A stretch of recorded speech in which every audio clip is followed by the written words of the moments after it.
آج کی حدیث تھوڑی لمبی ہے مگر اس کا فائدہ بہت زیادہ ہے۔ اللہ کے رسول صلی اللہ علیہ وآلہ وسلم فرماتے ہیں کہ بے شک اللہ تعالیٰ نے فرمایا، جب میرے کسی دوست سے دشمنی کرتا ہے بس بے شک میرا اس کے خلاف اعلان جنگ ہے، اور مجھے اپنے بندے کا مجھ سے قرب حاصل کرنا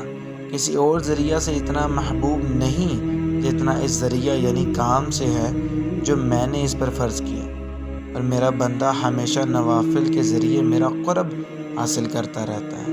یہاں تک کہ میں اس سے محبت کرتا ہوں تو پھر میں اس کا کان بن جاتا ہوں جس سے وہ سنتا ہے، اور اس کی آنکھ بن جاتا ہوں جس سے وہ دیکھتا ہے،